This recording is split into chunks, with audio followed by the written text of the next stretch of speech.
Esta es la tercera parte de nuestra publicación de un estudio en escarlata. En la descripción te dejaré los links de las partes anteriores. Si no las has escuchado aún, te recomiendo encarecidamente que las oigas primero para que no te pierdas en la historia.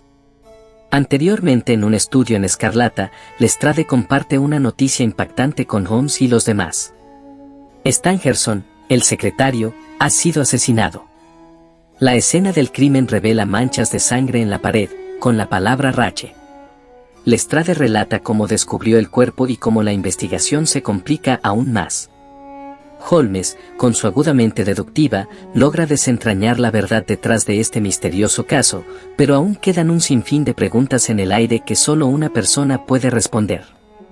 ¿Qué significado podría tener la palabra Rache escrita en la pared con sangre? ¿Es solo una palabra aleatoria o tiene un propósito oculto? ¿Por qué Stangerson, el secretario, fue asesinado? ¿Hay alguna conexión con el intento de asesinato anterior? ¿Qué oscuros motivos tuvo el asesino? Segunda parte. La Tierra de los Santos. Capítulo 1. En la gran llanura alcalina. En medio del gran continente norteamericano, se extiende un desierto árido y tenebroso que durante muchos años obró de obstáculo al avance de la civilización. De Sierra Nevada a Nebraska, y del río Yellowstone en el norte al Colorado en el sur, reinan la desolación y el silencio. Los visajes con que aquí se expresa la naturaleza son múltiples. Hay exaltadísimas montañas de cúpulas nevadas, y oscuros y tenebrosos valles. Existen ríos veloces que penetran como cuchillos en la ruinosa fábrica de una garganta o un cañón, y se dilatan también llanuras interminables, sepultadas en invierno bajo la nieve, y cubiertas en verano por el polvo gris del álcali salino. Todo ello, hasta lo más diverso, presidido por un mismo espíritu de esterilidad, tristeza y desabrimiento. La tierra maldita está deshabitada. De cuando en cuando se aventuran en ella, en peregrinación hacia nuevos cazaderos, algunas partidas de paunees o pies negros, mas no existe uno solo, ni el más bravo o arrojado, que no sienta afán por dejar a sus espaldas la llanura imponente y acogerse otra vez al refugio de las praderas. El coyote acecha entre los matorrales, el busardo quiebra el aire con su vuelo pesado y el lento oso gris merodea sordamente por los barrancos en busca del poco sustento que aquellos pedregales puedan dispensarle. No pueblan otras criaturas el vasto desierto. Es cosa cierta, que ningún panorama del mundo aventaja en lo tétrico al que se divisa desde la vertiente norte de Sierra Blanco. Hasta donde alcanza el ojo se extiende la tierra llana, salpicada de manchas alcalinas e interrumpida a trechos por espesuras de chaparros enanos. Cierran la raya extrema del firmamento los picos nevados y agudos de una larga cadena de montañas. De este paisaje interminable está ausente la vida o cuanto pueda evocarla. No se columbra una sola ave en el cielo, duro y azul, no estremece la tierra gris y yerta ningún movimiento, y, sobre todo, el silencio es absoluto. Por mucho que se afine el oído, no se aprecia siquiera una sombra de ruido en la soledad inmensa, nada sino silencio, completo y sobrecogedor silencio. Hemos dicho que es absoluta la ausencia de vida en la vasta planicie. Un pequeño detalle lo desmiente. Mirando hacia abajo desde Sierra Blanco se distingue un camino que cruza el desierto y, ondulante, se pierde en la línea remota del horizonte. Está surcado de ruedas de carros y lo han medido las botas de innumerables aventureros. Aquí y allá refulgen al sol, inmaculados sobre el turbio sedimento de álcali, unos relieves blancos. ¿Qué son? Son huesos. Grandes y de textura grosera unos, más delicados y menudos los otros. Pertenecieron los primeros a algún buey, a seres humanos estos. A lo largo de 1500 millas, puede seguirse el rastro de la mortífera ruta por los restos dispersos que a su vera han ido dejando quienes sucumbían antes de llegar al final del camino. Tal era el escenario que, el día 4 de mayo de 1847, se ofrecía a los ojos de cierto solitario viajero. La apariencia de este semejaba a propósito para tamaños parajes. Imposible habría resultado, guiándose por ella, afirmar si frisaba en los 40 o en los 60 años. Era de rostro enjuto y macilento, tenía la piel avellanada y morena, como funda demasiado estrecha de la que quisiera salirse la calavera, y en la barba y el pelo, muy crecidos, El blanco prevalecía casi sobre el castaño. Los ojos se hundían en sus cuencas, luciendo con un fulgor enfermizo, y la mano que sostenía el rifle apenas si estaba más forrada de carne que el varillaje de los huesos. Para tenerse en pie había de descansar el cuerpo sobre el arma, y sin embargo su espigada figura y maciza osamenta denotaban una constitución ágil y férrea al tiempo. Se había abierto trabajosamente camino a lo largo del barranco, y hasta una leve eminencia después, en el vano propósito de descubrir algún indicio de agua. Ahora se extendía delante suyo la infinita planicie salada, circuida al norte por el cinturón de montañas salvajes, monda toda ella de plantas, árboles o cosa alguna que delatara la existencia de humedad. No se descubría en el ancho espacio un solo signo de esperanza. Norte, oriente y occidente fueron escudriñados por los ojos interrogadores y extraviados del viajero. Habían llegado a término, sí, sus correrías, y allí, en aquel risco árido, solo le aguardaba la muerte. ¿Y por qué iba a ser de otro modo? ¿Por qué no ahora mejor que en un lecho de plumas, dentro quizá de 20 años, murmuró mientras se sentaba al abrigo de un peñasco? Antes de adoptar la posición sedente, había depositado en el suelo el rifle inútil, y junto a él un voluminoso fardo al que servía de envoltura un mantón gris, pendiente de su hombro derecho. Se diría el bulto en exceso pesado para sus fuerzas, porque al ser apeado dio en tierra con cierto estrépito. De la envoltura gris escapó entonces un pequeño gemido, y una carita asustada, de ojos pardos y brillantes, y dos manezuelas gorditas y pecosas, asomaron por de fuera. «Me has hecho daño», gritó una reprobadora voz infantil. «¿De verdad?», contestó pesaroso el hombre. «Ha sido sin querer». Y mientras tal decía deshizo el fardo y rescató de él a una hermosa criatura de unos 5 años de edad, cuyos elegantes zapatos y bonito vestido rosa, guarnecido de un pequeño delantal de hilo, pregonaban a las claras la mano providente de una madre. La niña estaba pálida y delgada, aunque por la lozanía de brazos y piernas se echaba de ver que había sufrido menos que su compañero. «¿Te sientes bien?», preguntó este con ansiedad al observar que la niña seguía frotándose los rubios bucles que cubrían su nuca. «Cúrame con un besito», repuso ella en un tono de perfecta seriedad, al tiempo que le mostraba la parte dolorida. «Eso solía hacer mamá». «¿Dónde está mamá?». «No está aquí. Quizá no pase mucho tiempo antes de que la veas». «Se ha ido», dijo la niña. «Qué raro. No me ha dicho adiós». «Me decía siempre adiós, aunque solo fuera antes de ir a tomar el té a casa de la tita, y lleva 3 días fuera. Qué seco está esto. Dime, ¿no hay agua, ni nada que comer?». «No, no hay nada, primor. Aguanta un poco y verás que todo sale bien. Pon tu cabeza junto a la mía, así. ¿Te sientes más fuerte?». No es fácil hablar cuando se tienen los labios secos como el esparto, aunque quizá vaya siendo hora de que ponga las cartas boca arriba. «¿Qué guardas ahí?». «Cosas bonitas». «Mira qué cosas tan preciosas», exclamó entusiasmada la niña mientras mostraba 2 refulgentes piedras de mica. «Cuando volvamos a casa se las regalaré a mi hermano Bob. Verás dentro de poco aún cosas mejores», repuso el hombre con aplomo. «Ten paciencia. Te estaba diciendo, ¿recuerdas cuando abandonamos el río?». «Claro que sí. Pensamos que habría otros ríos. Pero no han salido las cosas a derechas, el mapa, o los compases, o lo que fuere nos han jugado una mala pasada, y no se ha dejado ver río alguno. Nos hemos quedado sin agua. Hay todavía unas gotitas para las personas como tú, y no te has podido lavar», atajó la criatura, a la par que miraba con mucha gravedad el rostro de su compañero. «Ni tampoco beber. El primero en irse fue el señor Bender, y después el indio Pete, y luego la señora MacGregor, y luego Johnny Holmes, y luego, primor, tu madre». «Entonces mi madre está muerta también», gimió la niña, escondiendo la cabeza en el delantal y sollozando amargamente. «Todos han muerto, menos tú y yo. Pensé que encontraríamos agua en esta dirección, y, contigo al hombro, me puse en camino. No parece que hayamos prosperado. Dificilísimo será que salgamos adelante». «¿Nos vamos a morir entonces?», Preguntó la niña conteniendo los sollozos y alzando su carita surcada por las lágrimas. Temo que sí. ¿Y cómo no me lo has dicho hasta ahora? Exclamó con júbilo la pequeña. Me tenías asustada. Cuanto más rápido nos muramos, naturalmente, antes estaremos con mamá. Sí que lo estarás, primor. Y tú también.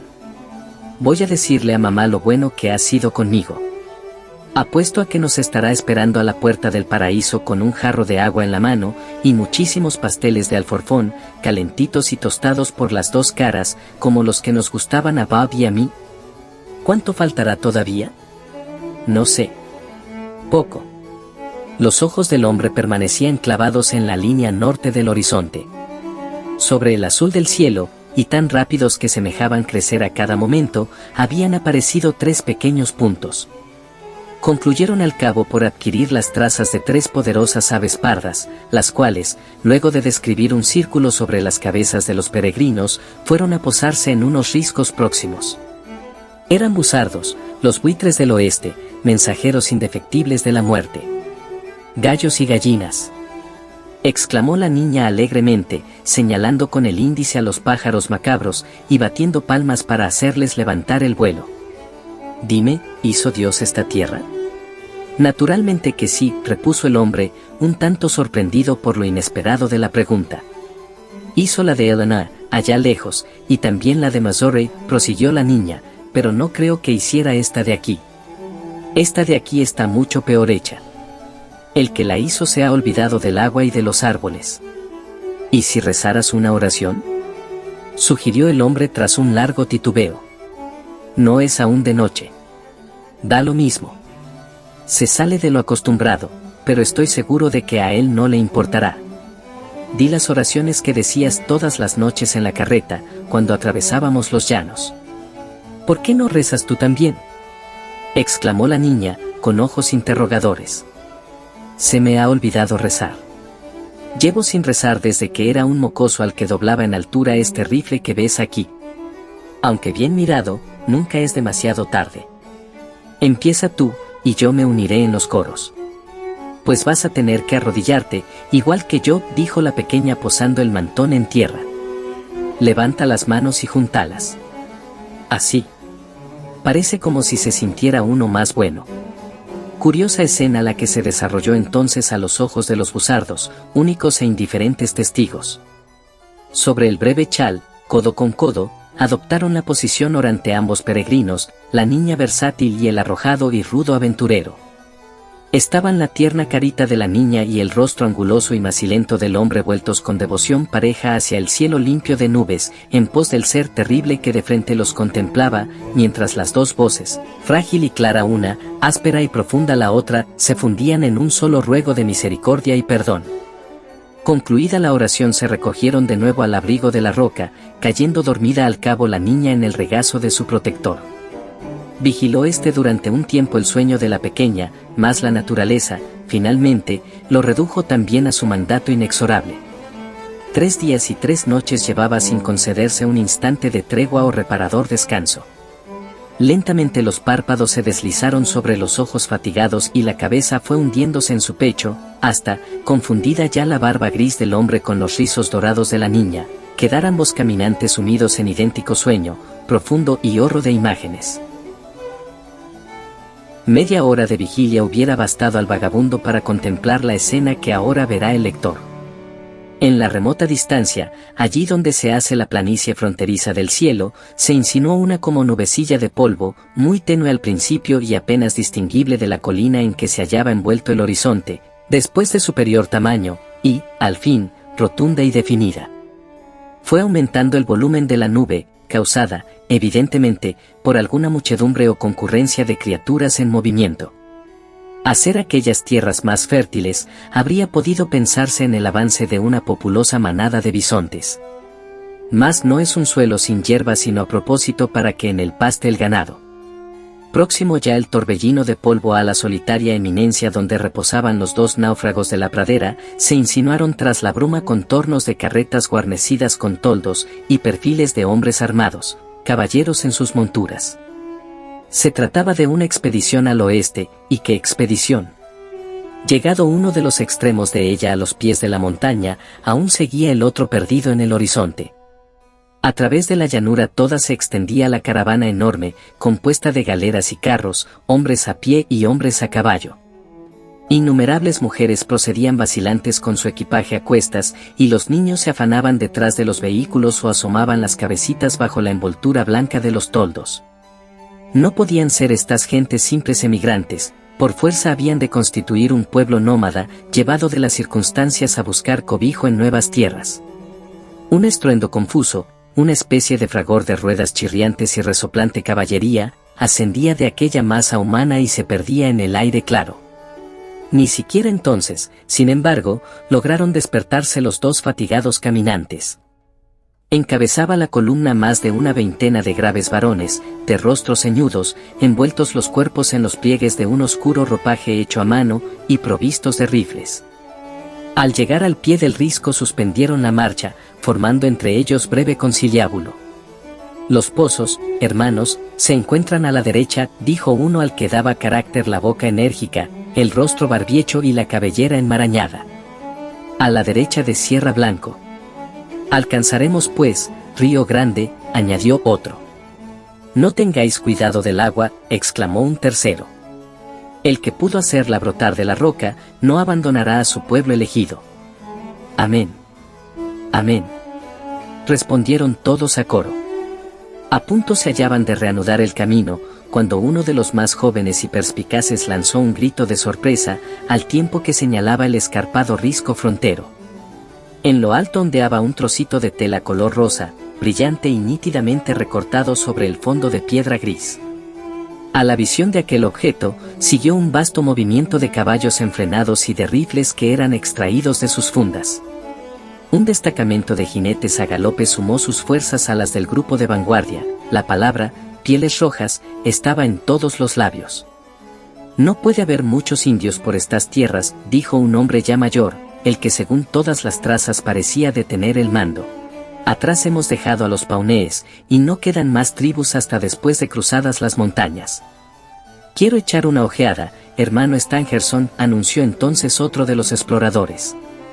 Yo también», clamaron una docena de voces más. «Dejad abajo vuestros caballos, aquí mismo os esperamos», contestó el anciano. En un abrir y cerrar de ojos pusieron pie a tierra los jóvenes voluntarios, fueron amarradas las cabalgaduras y se dio principio al ascenso de la escarpadura, en dirección al punto que había provocado semejante revuelo. Avanzaban los hombres rauda y silenciosamente, con la seguridad y destreza del explorador consumado. Desde el llano, se les vio saltar de roca en roca, hasta aparecer sus siluetas limpiamente perfiladas sobre el horizonte. El joven que había dado la voz de alarma abría la marcha. De súbito, observaron sus compañeros que echaba los brazos a lo alto, como presa de irrefrenable asombro, asombro que pareció comunicarse al resto de la comitiva apenas se hubo ésta reunido con el de cabeza. En la pequeña plataforma que ponía remate al risco pelado, se elevaba un solitario y gigantesco peñasco, a cuyo pie yacía un hombre alto, barbiluengo y de duras facciones, aunque enflaquecido hasta la extenuación. Su respiración regular y plácido gesto, eran los que suelen acompañar al sueño profundo. Enlazada a su cuello moreno y fuerte había una niña de brazuelos blancos y delicados. Estaba rendida su cabecita rubia sobre la pechera de pana del hombre, y en sus labios entreabiertos, que descubrían la nieve inmaculada de los dientes, retozaba una sonrisa infantil. Los miembros del hombre eran largos y ásperos, en peregrino contraste con las rollizas piernecillas de la criatura, las cuales terminaban en unos calcetines blancos y unos pulcros zapatitos de brillantes hebillas. La extraña escena tenía lugar ante la mirada de 3 solemnes buzardos apostados en la visera del peñasco. A la aparición de los recién llegados, dejaron oír un rauco chillido de odio y se descolgaron con sordo batir de alas. El estrépito de las inmundas aves despertó a los 2 yacentes, quienes echaron a su alrededor una mirada extraviada. El hombre recuperó, vacilante, la posición erecta y tendió la vista sobre la llanura, desierta cuando le había sorprendido el sueño y poblada ahora de muchedumbre enorme de bestias y seres humanos. Ganado por una incredulidad creciente, se pasó la mano por los ojos. «Debe ser esto lo que llaman delirio», murmuró para sí. La pequeña permanecía a su lado, cogida a las faldas de su casaca y sin decir nada, aunque vigilándolo todo con los ojos pasmados e inquisitivos de la niñez. No les fue difícil a los recién ascendidos acreditar su condición de seres de carne y hueso. Uno de ellos cogió a la niña y la atravesó sobre los hombros, mientras otros dos asistían a su desmadejado compañero en el descenso hacia la caravana. «Mellamo John Ferrier», explicó el caminante, «la pequeña y yo somos cuanto queda de una expedición de 21 miembros. Allá en el sur, la sed y el hambre han dado buena cuenta del resto». «¿La niña es hija tuya?», preguntó uno de los exploradores. «Por tal la tengo», repuso desafiante el aventurero. «Mía es, porque la he salvado. Nadie va a arrebatármela. De ahora en adelante se llamará Lucy Ferrier». «Pero, ¿quiénes sois vosotros?», prosiguió mirando con curiosidad a sus fornidos y atesados rescatadores. «En verdad que no se os puede contar con los dedos de una mano». «Sumamos cerca de 10.000», dijo uno de los jóvenes, «somos los hijos perseguidos de Dios, los elegidos del ángel Moroni». «Nunca he oído hablar de él», replicó el caminante, «pero a la vista está que no le faltan amigos». «No uses ironía con lo sagrado», repuso el otro en tono cortante. «Somos aquellos que tienen puesta su fe en las santas escrituras, plasmadas con letra egipcia sobre planchas de oro batido y confiadas a Joseph Smith en el enclave de Palmyra. Procedemos de Nauvoo, en el estado de Illinois, asiento de nuestra iglesia, y buscamos amparo del hombre violento y sin Dios, aunque para ello hayamos de llegar al corazón mismo del desierto». El hombre de Nauvoo pareció despabilar la memoria de John Ferrier. Entonces, dijo, «sois mormones». «En efecto, somos los mormones», repusieron todos a una sola voz. «¿Y dónde os dirigís?». «Lo ignoramos. La mano de Dios guía a los mormones por medio de su profeta. A él te conduciremos. Él decidirá tu suerte». Habían alcanzado ya la base de la colina, donde se hallaba congregada una multitud de peregrinos, mujeres pálidas y de ojos medrosos, niños fuertes y reidores, varones de expresión alucinada. A la vista de la juventud de uno de los extraños, y de la depauperación del otro, se elevaron de la turba gritos de asombro y conmiseración. No se detuvo sin embargo el pequeño cortejo, sino que se abrió camino, seguido de gran copia de mormones, hasta una carreta que sobresalía de las demás por su anchura excepcional e inusitada elegancia. 6 caballos se hallaban uncidos a ella, en contraste con los 2, o 4 a lo sumo, que tiraban de las restantes. Junto al carrero se sentaba un hombre de no más de 30 años, aunque de poderosa cabeza y la firme expresión que distingue al caudillo. Estaba leyendo un volumen de lomo oscuro que dejó a un lado a la llegada del gentío. Tras escuchar atentamente la relación de lo acontecido, se dirigió a los 2 malaventurados. «Si hemos de recogeros entre nosotros», dijo solemnemente, «será solo a condición de que abracéis nuestro credo. No queremos lobos en el rebaño. Pluga a Dios 1000 veces que blanqueen vuestros huesos en el desierto, antes de que seáis la manzana podrida que con el tiempo contamina a las restantes. ¿Aceptáis los términos del acuerdo?». «No hay términos que ahora puedan parecerme malos», repuso Ferrier con tal énfasis que los solemnes ancianos no acertaron a reprimir una sonrisa. Solo el caudillo perseveró en su terca y formidable seriedad. «Hermano Stangerson», dijo, «hazte cargo de este hombre y de la niña, y dals comida y bebida. A ti confío la tarea de instruirles en nuestra fe. Demasiado larga ha sido ya la pausa. Adelante. Adelante hacia Sión. Adelante hacia Sión». Bramó la muchedumbre de mormones, y el grito corrió de boca en boca a lo largo de la caravana, hasta perderse, como un murmullo, en la distancia remota. Entre estallidos de látigos y crujir de ruedas reanudaron la marcha las pesadas carretas, volviendo a serpentear al pronto en el desierto la comitiva enorme. El anciano bajo cuya tutela habían sido puestos los recién hallados, condujo a estos a su carruaje, y allí les dio el prometido sustento. «Aquí permaneceréis», les dijo.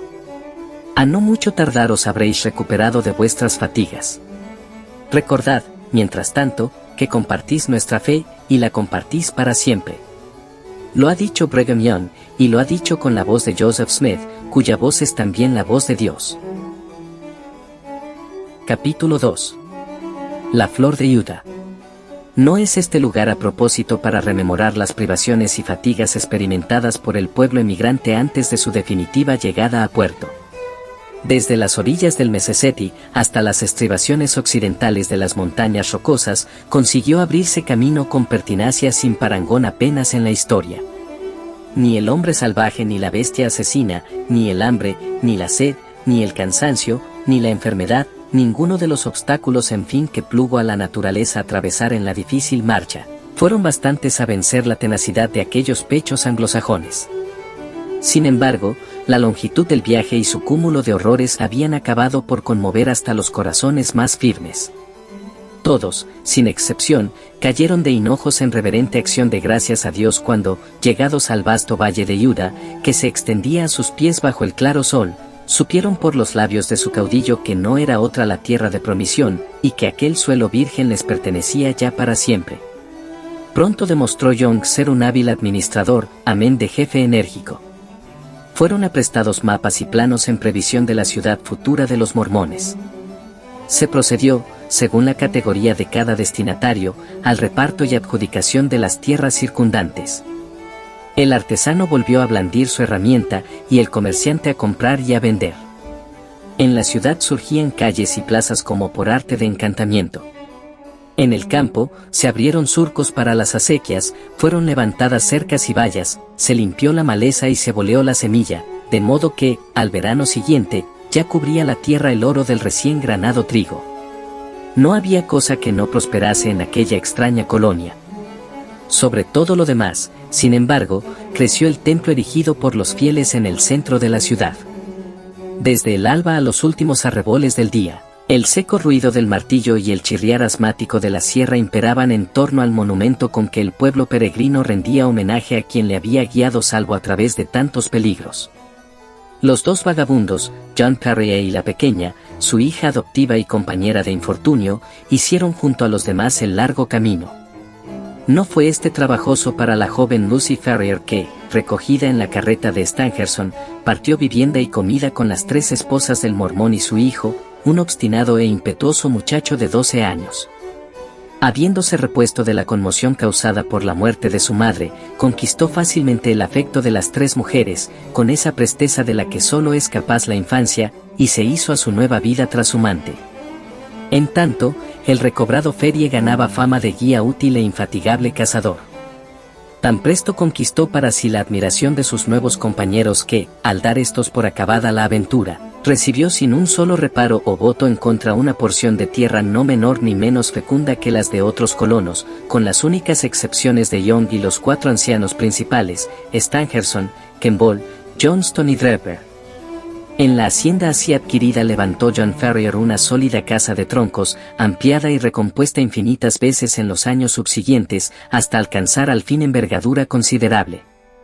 Era hombre con los pies afirmados en tierra, inteligente en los negocios y hábil con las manos, amén de recio, lo bastante para aplicarse sin descanso al cultivo y mejora de sus campos. Crecieron así su granja y posesiones desmesuradamente. A los 3 años había sobrepujado a sus vecinos, a los 6 se contaba entre el número de los acomodados, a los 9 de los pudientes, y a los 12 no pasaban de 5 o 6 quienes pudieran comparársele en riqueza. Desde el gran mar interior hasta las montañas de Wasatch, el nombre de John Ferrier descollaba sobre todos los demás. Solo en un concepto ofendía a este hombre la susceptibilidad de sus correligionarios. Nadie fue parte a convencerle para que fundara una arena al modo de otros mormones. Sin dar razones de su determinación, porfió en ella con firmeza inconmovible. Unos le acusaron de tibieza en la práctica de la religión recientemente adquirida, otros, de avaricia y espíritu mezquinamente ahorrativo. Llegó incluso a hablarse de un amor temprano, una muchacha de blondos cabellos muerta de nostalgia en las costas del Atlántico. El caso es que, por la causa que fuere, Ferrier permaneció estrictamente célibe. En todo lo demás siguió el credo de la joven comunidad, ganando fama de hombre ortodoxo y de recta conducta. Junto al padre adoptivo, entre las 4 paredes de la casa de troncos, y aplicada a la dura brega diaria, se crió Lucy Ferrier. El fino aire de las montañas y el aroma balsámico del pino cumplieron las veces de madre y niñera. Según transcurrían los años, la niña se hizo más alta y fuerte, adquiriendo las mejillas color y el paso cadencia elástica. No pocos sentían revivir en sí antiguos hervores cada vez que, desde el tramo de camino que sesgaba la finca de Ferie, veían a la muchacha afanarse, joven y ligera, en los campos de trigo, o gobernar el cimarrón de su padre con una destreza digna en verdad de un auténtico hijo del oeste. De esta manera se hizo flor el capullo, y el mismo año que ganaba Ferie preeminencia entre los granjeros del lugar, se cumplía en su hija el más acabado ejemplo de belleza americana que encontrarse pudiera en la vertiente toda del Pacífico. No fue el padre, sin embargo, el primero en advertir que la niña de antes era ya mujer. Rara vez ocurre tal.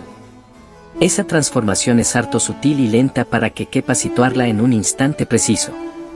Más ajena todavía al cambio permanece la doncella misma, quien solo al tono de una voz o al contacto de una mano, súbitas chispas iniciadoras de un fuego desconocido, descubre con orgullo y miedo a la vez la nueva y poderosa facultad que en ella ha nacido a la vida. Pocas mujeres han olvidado de hecho el día preciso y el exacto incidente por el que viene a ser conocido ese albor de una existencia nueva.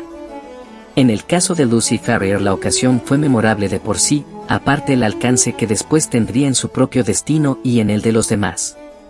Era una calurosa mañana de junio, y los santos del último día se afanaban en su cotidiana tarea al igual que un enjambre de abejas, cuyo fanal habían escogido por emblema y símbolo de la comunidad. De los campos y de las calles ascendía el sordo rumor del trabajo incesante. A lo largo de las carreteras polvorientas, avanzaban filas de mulas con pesadas cargas, en dirección todas al oeste, ya que había estallado la fiebre del oro en California y la ruta continental tenía estación en la ciudad de los elegidos. También se veían rebaños de vacas y ovejas, procedentes de pastos remotos, y partidas de fatigados emigrantes, no menos maltrechos que sus caballerías tras el viaje inacabable. En medio de aquella abigarrada muchedumbre, hilaba su camino con de Amazona Lucy Ferrier, arrebatado el rostro por el ejercicio físico y suelta al viento la larga cabellera castaña. Venía a la ciudad para dar cumplimiento a cierto encargo de su padre, y, desatenta a todo cuanto no fuera el asunto que en ese instante la solicitaba, volaba sobre su caballo, con la usada temeridad de otras veces. Se detenían a mirarla asombrados los astrosos aventureros, e incluso el indio impasible, con sus pieles a cuestas, rompía un instante su reserva ante el espectáculo de aquella bellísima rostro pálido. Había alcanzado los arrabales de la ciudad, cuando halló la carretera obstruida por un gran rebaño de ganado al que daban gobierno media docena de selváticos pastores de la pradera. Impaciente, hizo por superar el obstáculo lanzándose a una súbita brecha que se insinuaba enfrente. Cuando se hubo introducido en ella, sin embargo, el ganado volvió a cerrarse en torno, viéndose al pronto inmersa la amazona en la corriente movediza de las cuernilargas e indómitas bestias. Habituada como estaba a vivir entre ganado, no sintió alarma, e intentó por todos los medios abrirse camino a través de la manada. Por desgracia los cuernos de una de las reses, al azar o de intento, entraron en violento contacto con el flanco del cimarrón, excitándolo en grado máximo. El animal se levantó sobre sus patas traseras con un relincho furioso, al tiempo que daba unos saltos y hacía unas corvetas bastantes a derribar a un jinete de medianas condiciones. No podía ser la situación más peligrosa. Cada arrebato del caballo acentuaba el roce con los cuernos circundantes, y estos inducían a su vez en la cabalgadura renovadas y furibundas piruetas. Sin falta debía la joven mantenerse sujeta a la silla de la montura, ya que al más leve desliz cabía que fuera a dar su cuerpo entre las pezuñas de las espantadas criaturas, encontrando así una muerte horrible. Hecha a tales trances, comenzó a nublarse su cabeza, al cabo que cedía la presa de la mano en la brida. Sofocada por la nube de polvo y el hedor de la forcejeante muchedumbre animal, se hallaba al borde del abandono, cuando oyó una voz amable que a su lado le prometía asistencia. A continuación una poderosa mano, curtida y tostada por el sol, asió del freno al asustado cuadrúpedo, conduciéndole pronto, sin mayores incidencias, fuera del tropel. «Espero, señorita, que haya salido usted ilesa de la aventura», dijo respetuosamente a la joven su providencial salvador. Aquella levantó su rostro hacia el otro rostro, fiero y moreno, y riendo con franqueza repuso: «¡Qué susto! ¿Cómo pensar que Pancho fuera a tener tanto miedo de un montón de vacas? Gracias a Dios, ¿Ha podido usted mantenerse en la montura?, contestó el hombre con gesto grave. Se trataba de un joven alto y de aguerrido aspecto, el cual, caballero en un poderoso ejemplar de capa baya, y guarnecido el cuerpo con las toscas galas del cazador, iba armado de un largo rifle, suspendido al bies tras de los hombros. «Debe ser usted la hija de John Ferrier», añadió, «la he visto salir a caballo de su granja. Cuando lo vea, pregúntele si le trae algún recuerdo el nombre de Jefferson Hope, el de St. Louis. Si ese Ferry es el que yo pienso, mi padre y el suyo fueron uña y carne. ¿Por qué no viene y se lo pregunta usted mismo?», apuntó ella con recato. El joven pareció complacido por la invitación y en sus ojos negros refulgió una chispa de contento. «Lo haré», dijo, «aunque llevamos 2 meses en las montañas y mi traza no es a propósito para esta clase de visitas. Su padre de usted deberá recibirme tal como estoy». «Es su deudor, igual que yo», replicó la joven. «Me tiene un cariño extraordinario. Si esas vacas hubieran llegado a causarme la muerte, creo que habría muerto él también». «¿Y yo?», añadió el jinete. «Usted. No creo que fuera a partírsele el corazón. Ni siquiera somos amigos». La oscura faz del cazador se ensombreció de semejante manera ante esta observación, que Lucy Ferrier no pudo evitar una carcajada. «No me entienda mal, Ea», dijo. «Ahora sí que somos amigos. No le queda más remedio que venir a vernos. En fin, he de seguir camino, porque, según está pasando el tiempo, no volverá a confiarme jamás mi padre recado alguno. Adiós». «Adiós», repuso el otro, alzando su sombrero alado e inclinándose sobre la mano de la damita. Tiró ésta de las riendas a su potro, blandió el látigo, y desapareció en la ancha carretera tras una ondulante nube de polvo. El joven Jefferson Hope se unió a sus compañeros, triste y taciturno. Habían recorrido las montañas de Nevada en busca de plata, y volvían ahora a Salt Lake City, con el fin de reunir el capital necesario para la exploración de un filón descubierto allá arriba. Sus pensamientos, puestos hasta entonces, al igual que los del resto de la cuadrilla, en el negocio pendiente, no podían ya ser los mismos tras el encuentro súbito. La vista de la hermosa muchacha, fresca y sana como las brisas de la sierra, había conmovido lo más íntimo de su volcánico e indómito corazón. Desaparecida la joven de su presencia, supo que una crisis acababa de producirse en su vida, y que ni las especulaciones de la plata, ni cosa alguna, podían compararse en importancia a lo recién acontecido. El efecto obrado de súbito en su corazón no era además un amor fugaz de adolescente, sino la pasión auténtica que se apodera del hombre de férrea voluntad e imperioso carácter. Estaba hecho a triunfar en todas las empresas. Se dijo solemnemente que no saldría mal de esta, mientras de algo sirvieran la perseverancia y el tenaz esfuerzo.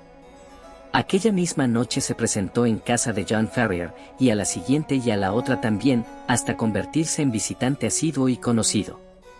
John, encerrado en el valle y absorbido por el trabajo diario, había tenido menguadísimas oportunidades de asomarse al mundo en torno durante los últimos 12 años.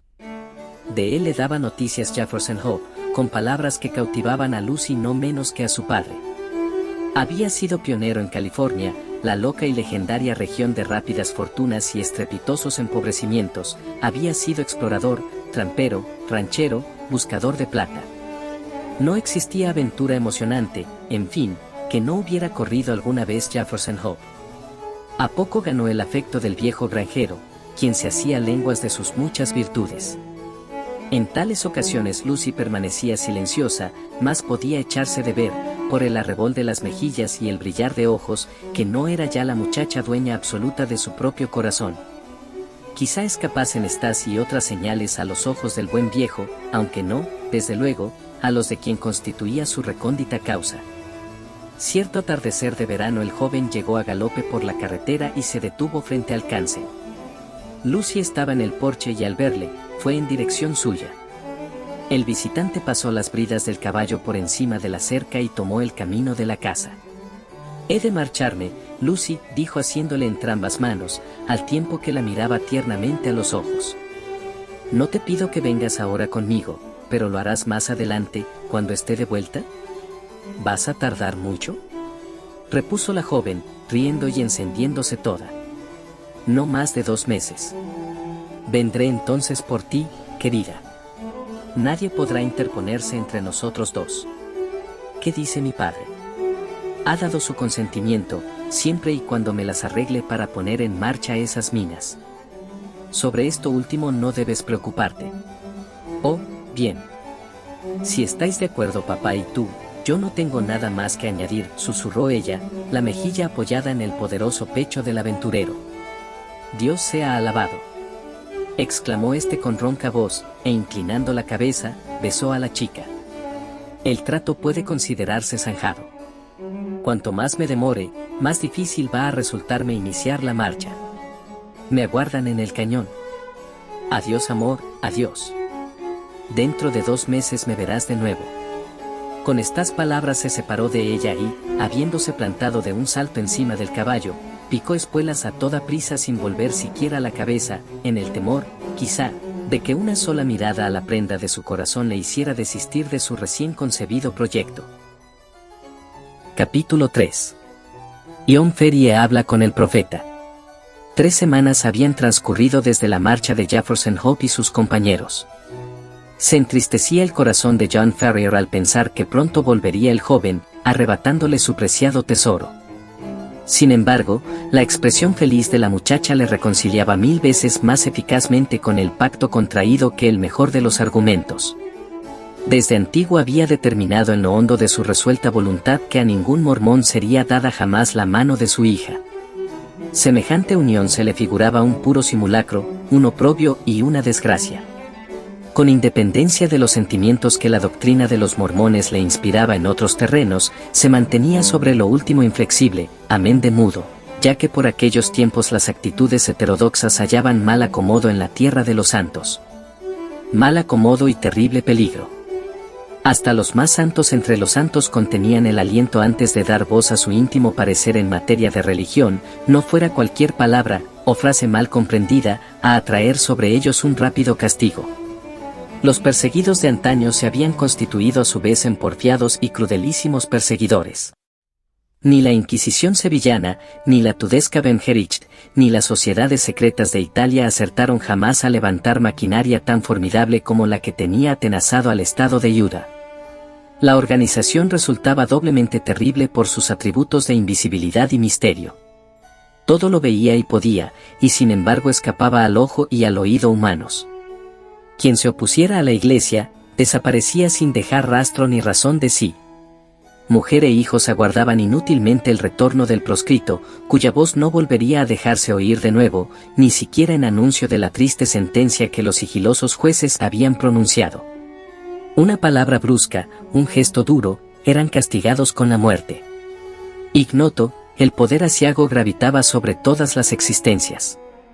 Comprensible era que los hombres vivieran en terror perpetuo, sellada la boca y atada la lengua lo mismo en poblado que en la más rigurosa de las soledades. En un principio sufrieron persecución tan solo los elementos recalcitrantes, aquellos que, habiendo abrazado la fe de los mormones, deseaban abandonarla o pervertirla. Pronto, sin embargo, aumentó la multitud de las víctimas. Eran cada vez menos las mujeres adultas, grave inconveniente para una doctrina que proponía la poligamia. Comenzaron a circular extraños rumores sobre emigrantes asesinados y salvajes saqueos ocurridos allí donde nunca, anteriormente, había llegado el indio. Mujeres desconocidas vinieron a nutrir los serrallos de los ancianos, mujeres que lloraban y languidecían, y llevaban impresas en el rostro las señales de un espanto inextinguible. Algunos caminantes, rezagados en las montañas, afirmaban haberse cruzado con pandillas de hombres armados y enmascarados, en sigilosa y rápida peregrinación al amparo de las sombras. Tales historias y rumores fueron adquiriendo progresivamente cuerpo y confirmación, hasta concretarse en título y expresión definitivos. Incluso ahora, en los ranchos aislados del oeste, el nombre de la Banda de los Danitas, o Los Ángeles Vengadores, conserva resonancias siniestras. El mayor conocimiento de la organización que tan terribles efectos obraba, tendió antes a magnificar que a disimular el espanto de las gentes. Imposible resultaba saber si una persona determinada pertenecía a los Ángeles Vengadores. Los nombres de quienes tomaban parte en las orgías de sangre y violencia perpetradas bajo la bandera de la religión eran mantenidos en riguroso secreto. Quizá el amigo que durante el día había escuchado ciertas dudas referentes al profeta y su misión se contaba por la noche entre los asaltantes que acudían para dar cumplimiento al castigo inmisericordia y mortal. De este modo, cada cual desconfiaba de su vecino, recatando para sí sus más íntimos sentimientos. Una hermosa mañana, cuando estaba a punto de partir hacia sus campos de trigo, oyó John Ferrier el golpe seco del pestillo al ser abierto, tras de lo cual pudo ver, a través de la ventana, a un hombre ni joven ni viejo, robusto y de cabello pajizo, que se aproximaba sendero arriba. Le dio un vuelco el corazón, ya que el visitante no era otro que el mismísimo Brigham Young. Lleno de inquietud, pues nada bueno presagiaba semejante encuentro, Ferrier acudió presuroso a la puerta para recibir al jefe mormón. Este último, sin embargo, correspondió fríamente a sus solicitaciones y, con expresión adusta, le siguió hasta el salón.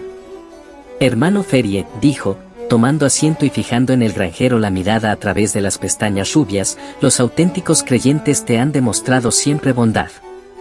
Fuiste salvado por nosotros cuando agonizabas de hambre en el desierto, contigo compartimos nuestra comida, te condujimos salvo hasta el Valle de los Elegidos, recibiste allí una generosa porción de tierra y, bajo nuestra protección, te hiciste rico». «¿Es esto que digo cierto?». «Lo es», repuso John Ferrier. «A cambio de tantos favores, no te pedimos sino una cosa, que abrazaras la fe verdadera, conformándote a ella en todos sus detalles. Tal prometiste hacer, y tal, según se dice, desdeñas hacer». «¿Es ello posible?», preguntó Ferrier, extendiendo los brazos en ademán de protesta. «¿No he contribuido al fondo común? ¿No he asistido al templo? No he». «¿Dónde están tus mujeres?», preguntó Young, lanzando una ojeada en derredor. «Hazlas pasar para que pueda yo presentarles mis respetos». «Cierto es que no he contraído matrimonio», repuso Ferrier. «Pero las mujeres eran pocas, y muchos aquellos con más títulos que yo para pretenderlas.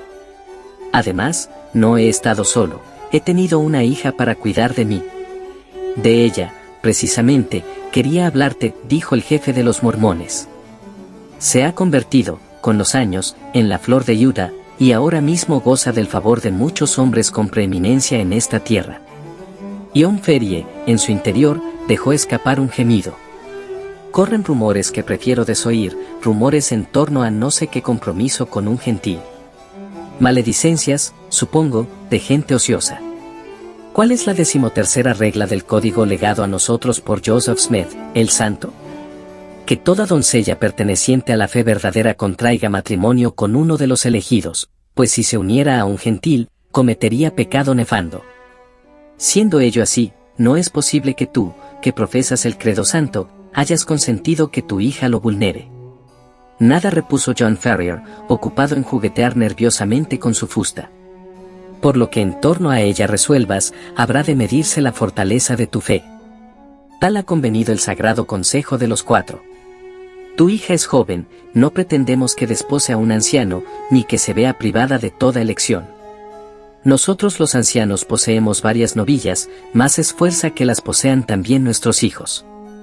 Stangerson tiene un hijo varón, Drever otro, y ambos recibirían gustosos a tu hija en su casa. Dejo a ella la elección. Son jóvenes y ricos, y profesan la fe verdadera. ¿Qué contestas?». Ferrier permaneció silencioso un instante, arrugado el entrecejo. «Concédeme un poco de tiempo», dijo al fin. «Mi hija es muy joven, quizá demasiado para tomar marido». «Cuentas con un plazo de 1 mes», dijo Young, enderezándose de su asiento. «Transcurrido este, habrá de dar la chica una respuesta». Estaba cruzando el umbral cuando se volvió de nuevo, el rostro encendido y centelleantes los ojos. «Guárdate bien, John Ferrier», dijo con voz tonante, «de oponer tu débil voluntad a las órdenes de los 4 santos, porque en ese caso sentiríais tu hija y tú, no yacer, reducidos a huesos mondos, en mitad de Sierra Blanco». Con un amenazador gesto de la mano soltó el pomo de la puerta, y Ferrier pudo oír sus pasos desvaneciéndose pesadamente sobre la grava del sendero. Estaba todavía en posición sedente, con el codo apoyado en la rodilla e incierto sobre cómo exponer el asunto a su hija, cuando una mano suave se posó en su hombro y, elevando los ojos, observó a la niña de pie junto a él. La sola vista de su pálido y aterrorizado rostro, fue bastante a revelarle que había escuchado la conversación. «No lo pude evitar», dijo ella, en respuesta a su mirada. Su voz atronaba la casa. «Oh, padre, padre mío, ¿qué haremos?» «No te asustes», contestó este, atrayéndola hacia sí y pasando su mano grande y fuerte por el cabello castaño de la joven. «Veremos la manera de arreglarlo. No se te va ese joven de la cabeza, ¿no es cierto?» A un sollozo y a un ademán de la mano, súbitamente estrechada a la del padre, se redujo la respuesta de Lucy.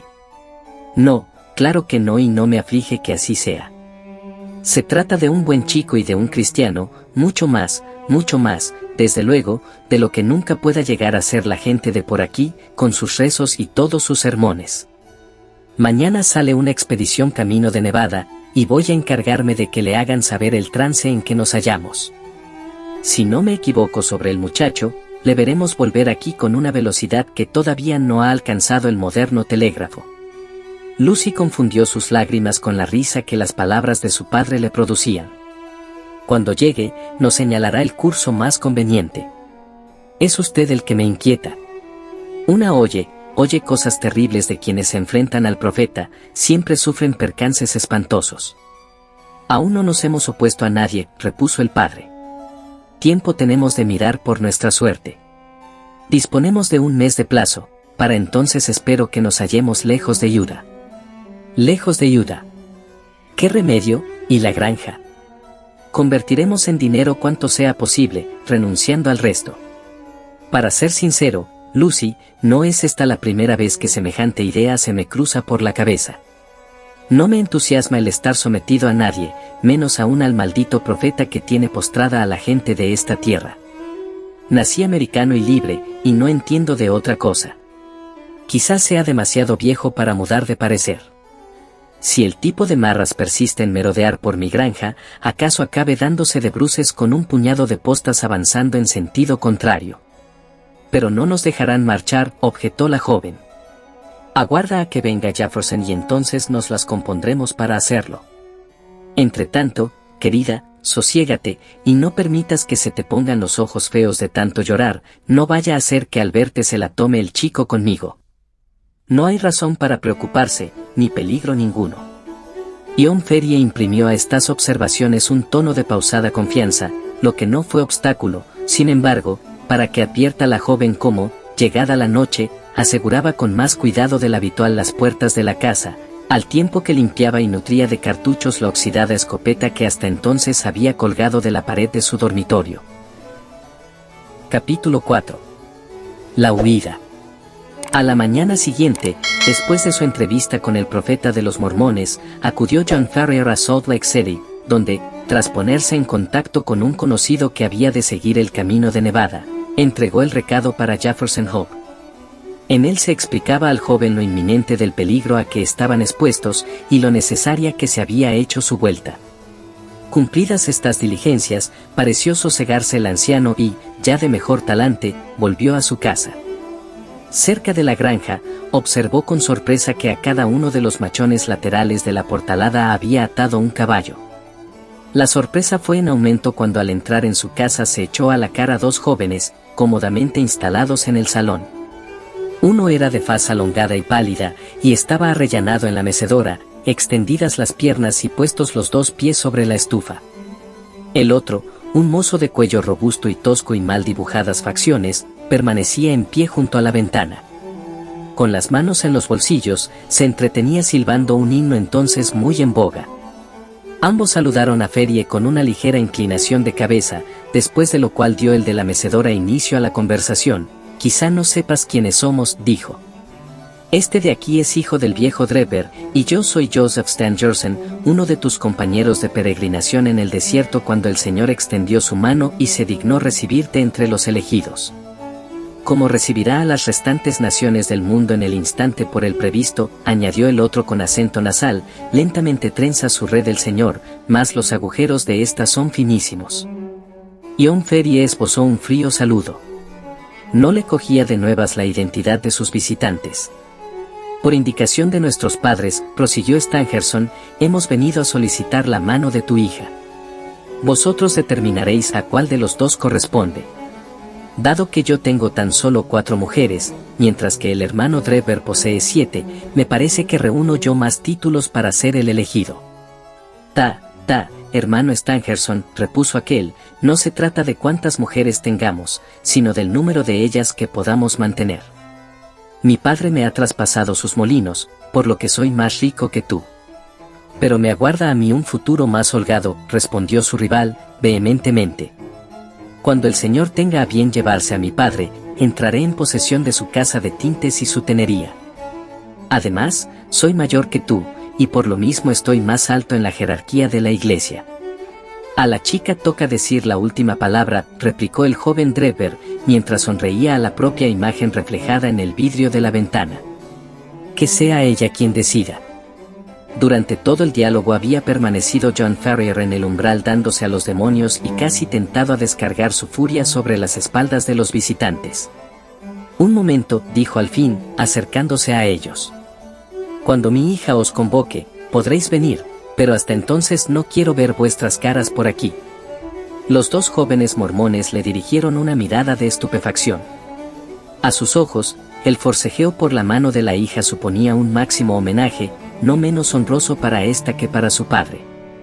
Hay 2 caminos que conducen fuera de la habitación, gritó Ferrier, la puerta y la ventana. ¿Cuál preferís? Su rostro moreno había adquirido una expresión tan salvaje, y las manos un tan amenazador ademán, que los 2 visitantes saltaron de sus asientos, emprendiendo una rápida retirada. El viejo granjero le siguió hasta la puerta. Me haréis saber quién de los 2 se ha dispuesto que sea el agraciado, dijo con sorna. Recibirás tu merecido. Chilló Stangerson, lívido de ira. Has desafiado al profeta y al consejo de los 4. Materia tienes de arrepentimiento para el resto de tus días. El Señor asentará sobre ti su pesada mano, exclamó a su vez el joven Drever, por él serás fulminado. Si ha de ser así, comencemos ya. Dijo Ferrier, furioso, y se hubiera precipitado escaleras arriba en busca de su escopeta a no sujetarlo Lucy por un brazo para impedir los efectos de su furia. Antes de que pudiera desasirse, el estrépito de unas uñas de caballo sobre el camino medía ya la distancia que habían puesto por medio sus enemigos. «Mequetrefes hipócritas», exclamó, enjugándose el sudor de la frente. «Prefiero verte en la tumba, niña, antes que esposa de cualquiera de ellos». «Yo también, padre», repuso ella vehementemente, «pero Jefferson estará pronto de vuelta con nosotros». «Sí. Poco ha de tardar. Cuanto menos, mejor, pues no sabemos qué otras sorpresas nos aguardan». Era llegado en verdad el momento de que alguien acudiera, con su consejo y ayuda, en auxilio del tenaz anciano y su hija adoptiva. Hasta entonces no se había dado aún en la colonia un caso parejo de insubordinación y desobediencia a la autoridad de los ancianos. Si las desviaciones menores eran castigadas tan severamente, ¿cuál no sería el destino de este empecatado rebelde? Ferrier conocía que su riqueza y posición no lo eximían del castigo. Otros no menos ricos y conocidos que él habían desaparecido de la faz de la tierra, revertiendo sus propiedades a manos de la iglesia. Aunque valeroso, no acertaba a reprimir un sentimiento de pánico ante el peligro impreciso y fantasmal que le amenazaba. A todo mal conocido se sentía capaz de hacer frente con pulso firme, pero la incertidumbre presente encerraba algo de terror paralizador. Recató aún así su miedo a la hija, afectando echar a barato lo acontecido, lo que no fue obstáculo, sin embargo, para que ella, con la sagacidad que infunde el amor, percibiera claramente la preocupación de que era presa el anciano. Suponía que mediante una señal u otra le haría a Young patente el disgusto hacia su conducta, y no andaba errado, aunque el anuncio llegó de forma inesperada. A la mañana siguiente, al despertarse, encontró para su sorpresa un pequeño rectángulo de papel prendido a la colcha, a la altura del pecho, y en él escritas con letra enérgica y desmañada estas palabras: 29 días restan para que te enmiendes, y entonces. Ese vago peligro que parecía insinuarse tras los puntos suspensivos era mucho más temible que cualquier amenaza concreta. Que el mensaje hubiera podido llegar a la habitación, sumió a John Ferrier en una casi dolorosa perplejidad, ya que los sirvientes dormían en un pabellón separado de la casa, y las puertas y ventanas de ésta habían sido cerradas a cal y canto. Se deshizo del papel y ocultó lo ocurrido a su hija, aunque el incidente no pudo por menos de producirle una mortal angustia. Esos 29 días representaban sin duda lo sobrante del mes concedido por Young. ¿Qué valían la fuerza o el coraje contra un enemigo dotado de tan misteriosas facultades? La mano que había prendido el alfiler hubiese podido empujarlo hasta el centro de su corazón, sin que él llegara nunca a conocer la identidad de quien le causaba la muerte. Mayor fue aún su conmoción a la mañana siguiente. Se había sentado para tomar el desayuno cuando Lucy dejó escapar un gesto de sorpresa al tiempo que señalaba el techo de la habitación. En su mitad, en torpes caracteres, se leía, escrito probablemente con la negra punta de un tizón, el número 28. Nada significaba esta cifra para la hija, y Ferrier prefirió no sacarla de su ignorancia. Aquella noche, armado de una escopeta, montó guardia alrededor de la casa. No vio ni oyó cosa alguna y, sin embargo, al clarear, los largos trazos del número 27 cruzaban la hoja exterior de la puerta principal. De esta guisa fueron transcurriendo los días, tan inevitablemente como sucede a la noche la luz de la mañana, mantenían sus invisibles enemigos la cuenta del menguante mes de gracia, expuesta siempre en algún lugar manifiesto. Ora aparecía el número fatal sobre una pared, ora en el suelo, más tarde, quizá, en un pequeño rótulo pegado al cancel del jardín o a la baranda. Pese a su permanente actitud de vigilancia, no pudo descubrir John Ferrier de dónde procedían estas advertencias diarias. Un horror rayano con la superstición llegó a poseerlo a la vista de cualquiera de ellas. Crispado y rendido, sus ojos adquirieron la expresión turbia de una fiera acorralada. Todas sus esperanzas, su única esperanza, se cifraba en el retorno del joven cazador de Nevada. Los 20 días de franquía se redujeron a 15, estos a 10 y no daba aún señales de sí el ausente. Paso a paso fue aproximándose el temido término sin que llegaran noticias de fuera. Cada vez que un jinete rompía el silencio con el estrépito de su caballo a lo largo del camino, o incitaba a un carretero a su recua, el viejo granjero se precipitaba hacia la puerta, creyendo ya llegado a su auxiliador. Al fin, cuando los 5 últimos días dieron paso a los 4 siguientes, y los 4 a sus sucesivos 3, perdió el ánimo, y con él la esperanza en la salvación. Solo, y mal conocedor de las montañas circunvecinas, se sentía por completo perdido. En los caminos más transitados se había montado un estricto servicio de vigilancia que estorbaba el paso a los transeúntes no autorizados por el Consejo. Mirara donde mirara, se veía inevitablemente condenado a sufrir el castigo que se cernía sobre su cabeza. Con todo, 1000 veces hubiera preferido el anciano la muerte a consentir en lo que por fuerza se le antojaba el deshonor de su hija. Sobre tales calamidades y los vanos intentos de ponerles remedio, reflexionaba una tarde el sedente John Ferrier. Aquella misma mañana había sido trazado el número 2 sobre la pared de su casa, anuncio de la única franquía que, junto a la siguiente, todavía restaba hasta la expiración del plazo. ¿Qué ocurriría entonces? 1000 terribles e imprecisas fantasías atormentaban su imaginación. ¿Qué sería de su hija cuando él faltara? No ofrecía escape la invisible maraña que alrededor de ellos se había trenzado. Derrumbó la cabeza sobre la mesa y se abandonó al llanto ante el sentimiento de su propia impotencia. ¿Pero qué era eso? Un suave arañazo había turbado el silencio reinante, un ruido tenue, aunque claramente perceptible en medio de la quietud de la noche. Procedía de la puerta de la casa. Ferrier se deslizó hasta el vestíbulo y aguzó el oído. Hubo una pausa breve y después el blando, insidioso sonido volvió a repetirse. Evidentemente, alguien estaba golpeando con mucho tiento los cuarterones de la puerta. ¿Quizá un nocturno sicario enviado para llevar adelante las órdenes asesinas del tribunal secreto? ¿O acaso el agente encargado de grabar el anuncio del último día de gracia? Ferrier sintió que una muerte instantánea sería preferible a esta azorante incertidumbre que paralizaba su corazón. De un salto llegó hasta la puerta y, descorriendo el cerrojo, la abrió de par en par. Fuera reinaba una absoluta quietud. Estaba despejada la noche, y en lo alto se veían parpadear las estrellas.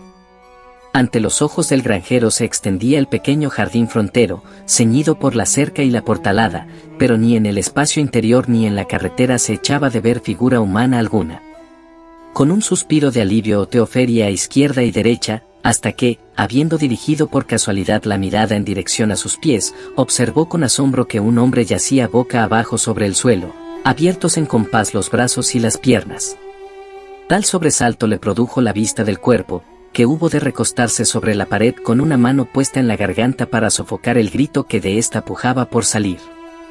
Su primer pensamiento fue el de dar al hombre postrado por herido o muerto, mas, al mirarlo de nuevo, percibió cómo, serpenteando con la rapidez y sigilo de un ofidio, se deslizaba sobre el suelo hasta penetrar en el vestíbulo.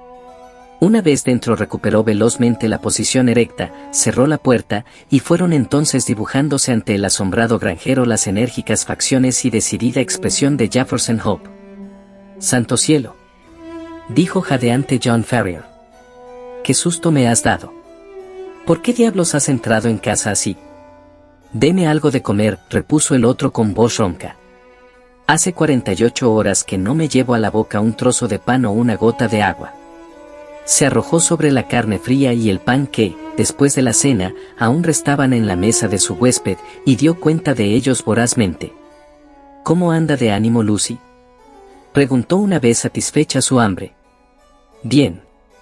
«Desconoce el peligro en que nos hallamos», repuso el padre. «Tanto mejor. La casa está vigilada por todas partes. De ahí que me arrastrara hasta ella. Los tipos son listos, aunque no lo bastante para jugársela a un cazador guasoe». Ion Ferrier se sintió renacer a la llegada de su devoto aliado. Haciendo la mano curtida del joven, se la estrechó cordialmente. «Me enorgullezco de ti, muchacho», exclamó. «Pocos habrían tenido el arrojo de venir a auxiliarnos en este trance». «No anda descaminado, a fe mía», repuso el joven cazador. «Le tengo ley, pero a ser usted el único en peligro me lo habría pensado 2 veces antes de meter la mano en este avispero. Lucy me trae aquí, y antes de que le sobrevenga algún mal, hay en Utah un ope para dar por ella la vida. ¿Qué hemos de hacer? Mañana se acaba el plazo, y a menos que nos pongamos esta misma noche en movimiento, estará todo perdido.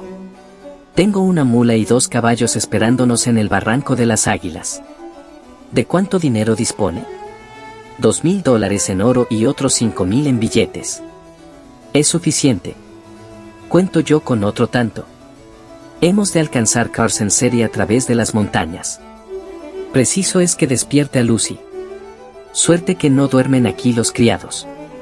En tanto aprestaba Feria a su hija para el viaje inminente, Jefferson Hope juntó toda la comida que pudo encontrar en un pequeño paquete, al tiempo que llenaba de agua un cántaro de barro. Como sabía por experiencia, los manantiales eran escasos en las montañas y muy distantes entre sí.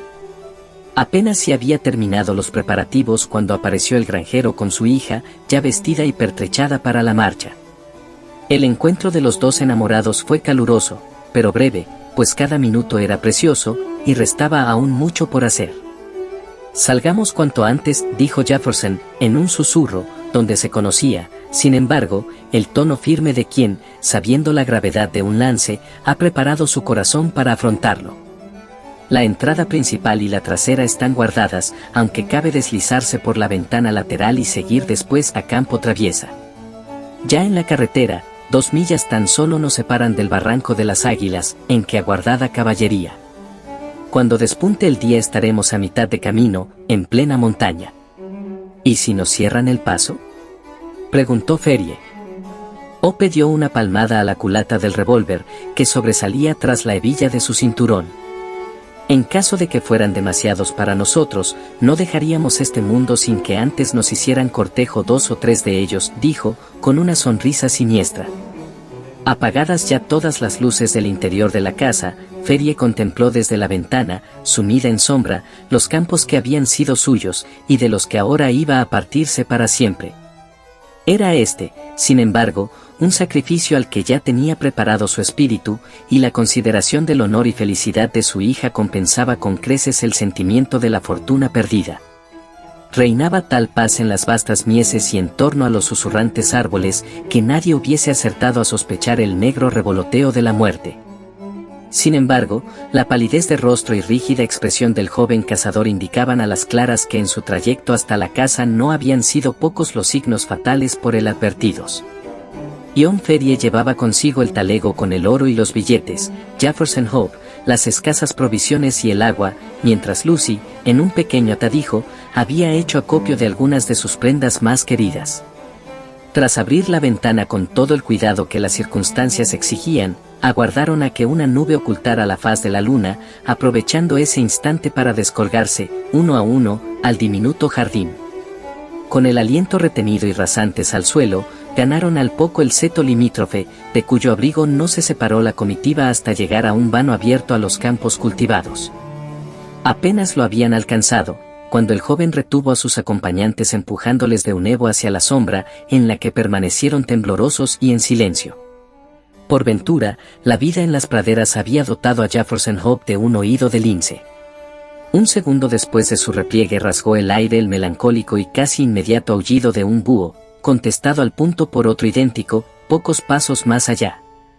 En ese instante emergió del vano la silueta fantasmal de un hombre, repitió la lastimera señal, y a su conjunto salió de la sombra una segunda figura humana. Mañana a medianoche, dijo el primero, quien parecía ser, de los dos, el investido de mayor autoridad. Cuando el chotacabras grite 3 veces. Bien, repuso el segundo. ¿He de pasar el mensaje al hermano Drever? Que él lo reciba y tras él los siguientes. 9 a 7. 7 a 5. Repitió su compañero. Y ambas siluetas partieron rápidas en distintas direcciones. Las palabras finales recataban evidentemente una seña y su correspondiente contraseña. Apenas desvanecidos en la distancia los pasos de los conspiradores, Jefferson Hope se puso en pie, después de aprestar a sus compañeros a través del vano, inició una rápida marcha por mitad de las mieses, sosteniendo y casi llevando en vilo a la joven cada vez que ésta sentía flaquear sus fuerzas.